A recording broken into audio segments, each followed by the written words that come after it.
Ladies and gentlemen, boys and girls, Dragon Ball Super, Toei Animation, Akira Toriyama have delivered the best episode of Dragon Ball Super, I would argue, by far, in episode 110.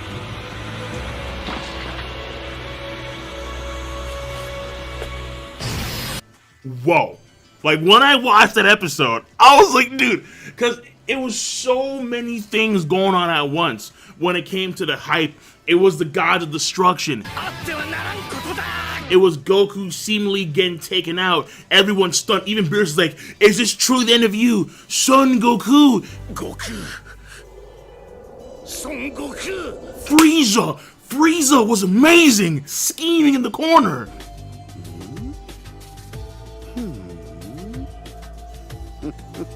I was one of the guys who said, let's keep Majin Buu in the Universe 7 group, because Majin Buu gets no love, honestly. I mean, heck, he's training, looking damn good. However, Frieza, whoa! Like, Frieza is a very good addition. I love Frieza, dude. The end of the episode, jaw-dropping. This reminds me of Planet Namek Goku. I'm like, yo, what? Bro, Frieza, yes, even when you have like the whole energy wave thing going on, Frieza is just like in the middle of that, just watching, hands folded, just smiling. I'm like, what are you smiling about, dog?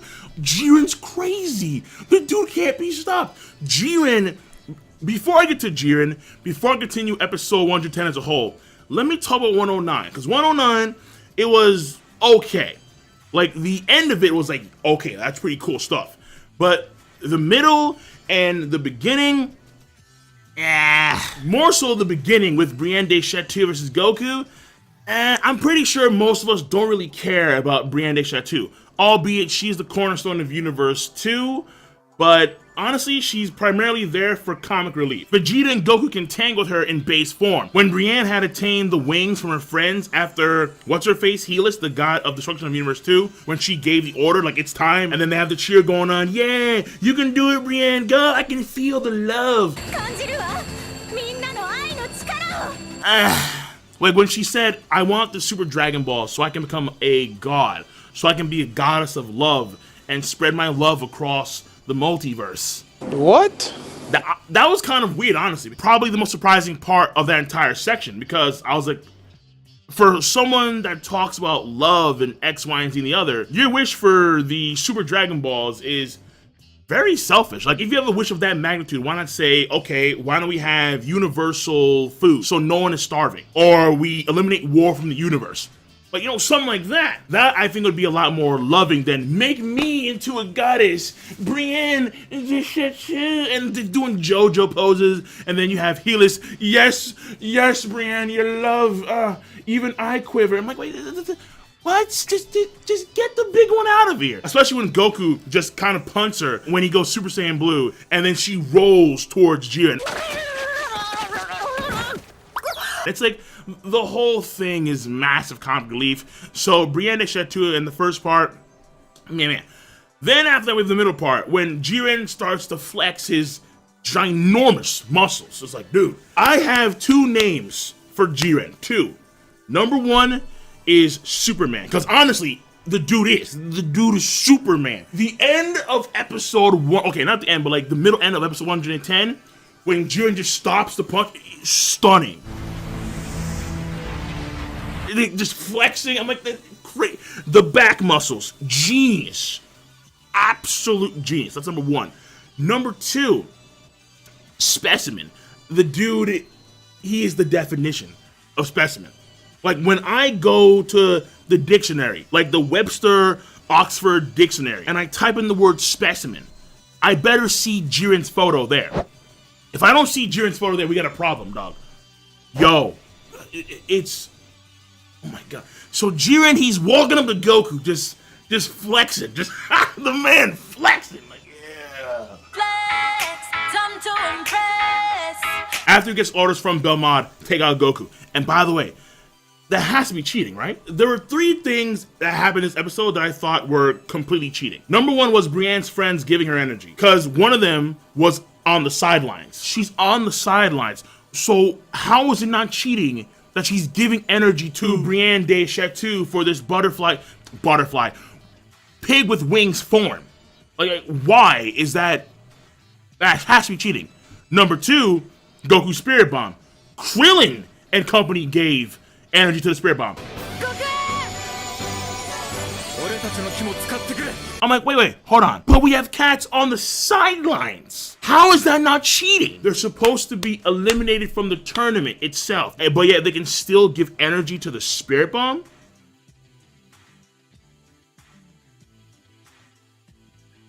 I don't know, Toriyama. No. I think that's kind of weird. And then number 3, Belmont talking to Jiren telekinetically. What? No. Excuse me? No, that has to be cheating, dog. If he says it, okay, fine. Because then that means that the other universes that are part of the tournament, they're also aware what Jiren's gonna do now. It gives them a heads up. When you're doing that via telepathy, that has to be cheating. Because now the other universes are caught off guard. Albeit, it was just focused on Goku, and Goku and Jiren were already staring at each other like hawks. Fair enough. But still, Zeno's very lenient on the rules. Very lenient. I mean, heck, when Goku was doing the Spirit Bomb against Jiren, he was flying. Let's keep it real. The dude's flying. That's supposed to be against the Toriyama. You set up the rules, Toriyama, right? At least abide by the rules. Was the whole Spirit Bomb thing clash cool? Yes, that was cool. And honestly, episode 109 doesn't get good until Goku goes Super Saiyan Blue. Jiren, he stares at Goku. They say that the whole world of the void started to shake when Jiren was in motion, and everyone could feel it. I can understand every cat feeling it, but how does the world of the void itself? Because the void is supposed to be, as far as I understand, the emptiness, the nothingness. Essentially, the world of the void should be the end result of what Zeno does to a universe. It's empty, nothing there. Hence the term void. But yet the void quakes at Jiren? Like, what? No, it happened with Goku too. But I'm like, wait, hold on. That makes no sense, guys. That makes, like, I understand it's anime, so maybe you can't take things too literally, but still, it was kind of like, dog, how does nothing shake? I mean, is Jiren that nasty where he's able to affect, his muscles are so rippling and chiseled where even the nothingness is like, oh, whoa, damn, look at this dude right here. So after the initial clash between Goku Super Saiyan Blue with the Kaioken against Jiren, Jiren honestly was fantastic. He was muscling through the vast majority of what Goku was doing, and he was mainly just grabbing Goku's legs and just swinging him around. That was him for the most part. And Goku would have these bursts of Kaioken 20 and Super Saiyan Blue. No mas, not going anywhere. And the one moment where he rushes in there like an arrow, just, cutting through the sky. Here's Jiren just not even moving, flares up for an instant, and then just bodies him. Just bodies him immediately. Crazy, all right? Everyone's like, whoa. Like, stunned. Then in comes Spirit Bomb, fully charged. Boom. Nah, dog. This guy's left hand is powerful. No matter how you slice it, Jiren was just impressive. So episode 110 starts off hot. Very, very hot. Because it looked like Jiren had taken out Goku with the Spirit Bomb that he had formed with the energy of his friends and his allies. Even Frieza. The only cat that didn't share his energy was Vegeta. Now, if Vegeta had done that, would maybe Goku have overwhelmed Jiren with the Spirit Bomb? No. But the Aftermath power-up, when he's in Ultra Instinct mode, that may have been stronger or may have lasted a little bit longer if Vegeta had shared some of his energy. I mean, either way, Vegeta, stingy. Granted, he was dealing with Brienne, because Brienne, again, for her character, surprising things here. For someone that's all about love and whatever, she was gonna sneak attack Goku while he's charging up the Spirit Bomb. Even though Jiren gave him the okay, go ahead, charge it up, bro. Brienne, sleazy, slimy. For all the love in the world, you definitely have some darkness in your heart. Now, episode 110 starts off fire, okay? Goku, still alive, not died to the Spirit Bomb. He's still sustaining it, and he's muscling through. He continues to push. Then, the Spirit Bomb starts to affect the area. It's shrinking, then expanding. Shrinking, then expanding. and the energy is overflowing. It's starting to break apart. Jiren, hands are down. He no longer needs to use his hands to sustain the push. He can just stare at it. Like, it's crazy. And then in comes like the first major crazy part, where you have the spirit bomb. It gives way. Again, Jiren just he's just staring it down. Goku, right? Jiren. That's all he needs. Again, I'm starting to become a Jiren fanboy because this dude just epic. I need a poster of Jiren somewhere over here. So once Spirit Bomb gives way, I swear to you, it looked like they had just formed a singularity.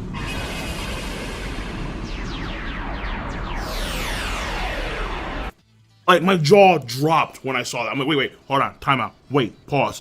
Are we making black holes in DBZ now? Is this a thing? It looks like they form a singularity. It's okay, whoa. But it explodes. The area looks to be vaporized. Goku was caught in that. You see him kind of get blown back a bit, then he kind of like struggles through, then there's a white light, and then Goku's no longer there. So most people think he got disintegrated.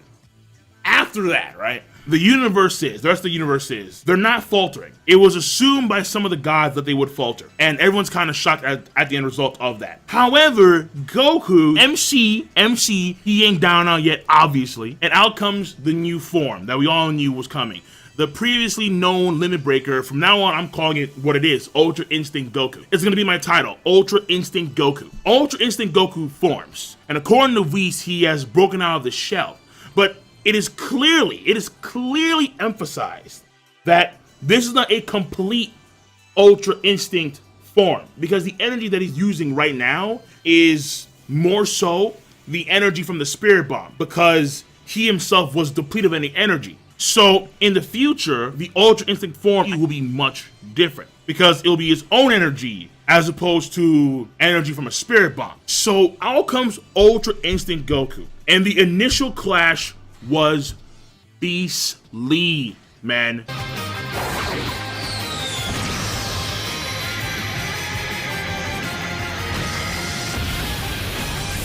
When I watched this whole fight, like just the fighting stuff between Jiren and Goku, the fight scene, it reminds me a lot of when Goku first went Super Saiyan and he fought against Frieza.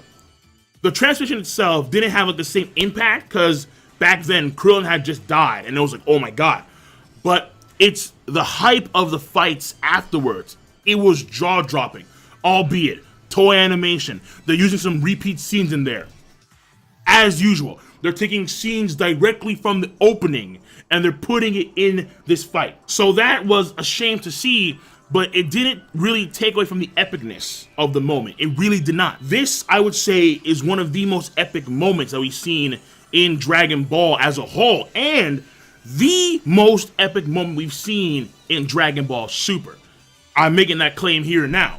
I don't care what you say, because that was honestly, like, it reminded me. As I was watching it, I was remembering the feeling I got in my gut when I first saw Frieza and Goku fight, when Goku went Super Saiyan. Like, I remembered, like, the giddiness, like the, oh my god, Mom! Dad, yo! I remember that giddiness, like, oh my god, like, the shivers down your spine, like, whoa. Whoa, Goku! Oh, like, it was awesome. The fight stuff was awesome. There was a mix of very high-end dynamic scenes where it's not really like high-quality stuff, but it's very sharp and very fast-paced. And then you have, like, the one scene after most of the talking is done, you have the one scene where Goku and Jiren are kind of like falling.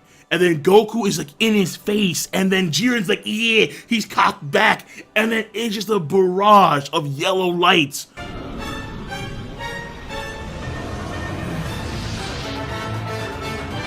Oh man, yo, that scene was my favorite scene in the entire episode, bro. That scene was epic. Just Goku and him falling, and then just Goku in his face, like, Oh man, Toei. Like, Toei, they got the A-Team. They got the S team. They got the high-end skilled dudes and the teams. Like, I swear, I can even see sprinkles of Naotoshi here and there. In the final clash, when Goku's starting to lose the Ultra Instinct form, and you see him yell, and like he knees Jiren. And this is how you know it was like, whoa. He knees Jiren, double knees. Jiren goes packing, and then you have Goku do a wave at him. Jiren, he brushes it off like, and he's still staring at him, strong. Goku then hits the giant mask, and then he propels forward towards Jiren. And in that clash, I swear to you, I was seeing sprinkles of Naotoshi. I swear to you, him and his team, they have fantastic animation. They're the same cast that did part of the Vegito and Zamasu fight. The animation is smooth, it's nasty, I love it, man. And so after all that, you have that just amazing pose of the specimen, of Superman, just nah. Saiyans, you're quite an intriguing race. However, that heat, that's your limit. And then Jiren, his eyes were like daggers. It was crazy, man. He just sends Goku packing. And then out comes Hit. I was like, yo, bro, yo. So next episode, we're setting up Hit and Jiren. Ooh. Oh, you know, I'll be there for that one. Just talking about it is making me sweat, man. Episode 110 had me on the edge of my seat. And normally I don't do that because a guy of my size being on the edge of his seat usually means the seat topples over. But nonetheless, I took the risk because I was into it. Like, the episode sucked me in. Like, yo, this is, yeah, man. And then again, in the meanwhile, you have Frieza just in the corner scheming like, yeah. Frieza was phenomenal. The end of the episode, Frieza just jaw-dropping. He snatched Goku from Vegeta's view. And Vegeta's like, Goku? Kakarot? Just charges up in the corner like, bro, like, you're weak. It's time. Frieza. The soundtrack I loved. When Goku went Ultra Instinct, the soundtrack was on point. And one of the main reasons why, if not, dude, listen. The soundtrack was amazing. And for me personally, I liked it even more than probably most cats because the folks that sung that song are the same cats that did the Toriko opening.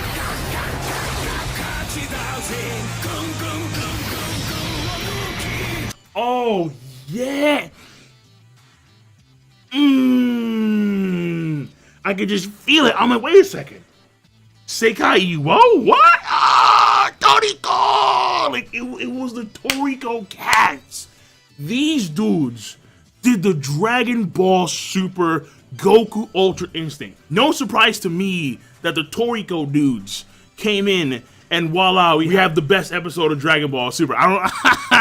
I do not think that was done by mistake. The beat was fire. Like, you were just like you were bobbing to that song. It was hype, dude. So the audio was on point as well. And then you have the Guy of Destruction's reaction and the Supreme Kai's reactions to the Ultra Instinct form, where the vast majority of them were like just stunned.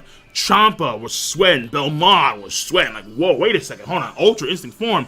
A form that's very hard for even the gods themselves to attain. And then you have the whole confirmation of Jiren being the person that is stronger than Belmont, the god of destruction. Or at the very least, Belmont can't take him out. Because Jiren, he won't lose to anybody. Hence the Superman bit. He just won't lose to anybody. Consider the power and the skill and the accuracy and the speed Goku displayed when he was in Ultra Instinct form. If he fought against Toppo in Ultra Instinct form, Toppo would have gotten decimated on every level. Absolutely decimated. The same for Dispo. Dispo got caught easy, just so you know. That's all he needed. Crazy. But Jiren, the guy is on such a higher level. He's on such a higher level.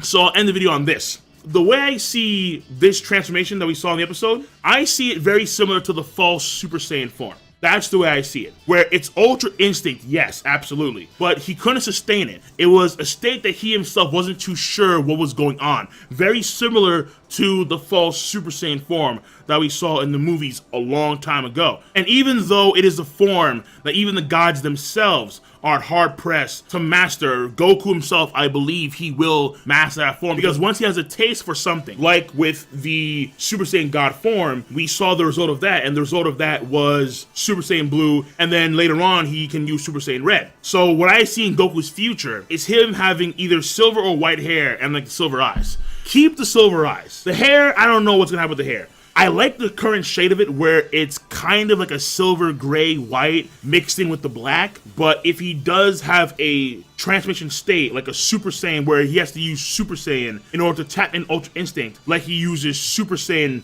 to tap into the God Key initially with Super Saiyan Blue, it's gonna be the same process where in the future, he's gonna have the more advanced, the higher version of Ultra Instinct via Super Saiyan form, which would be probably like Goku, white or silver hair, and silver eyes, and then he can downgrade to what we saw in this episode where his hair is kind of like blackish silver, but he keeps the silver eyes. That's what I'm thinking right now. The tournament is still just a little under halfway through. We have Hit and Jiren happening next episode. That's gonna be hot. That's gonna be very hot, because Hit is far more technique based than Goku, far more ability based, far more skilled based, whereas Goku, he leans more towards the usual big destruction waves, that kind of stuff. He does have great technique, yes, absolutely, but nowhere near someone like Hit, where Hit seems to be mostly pure technique. So Jiren and Hit is going to be good stuff, honestly. At least I hope so.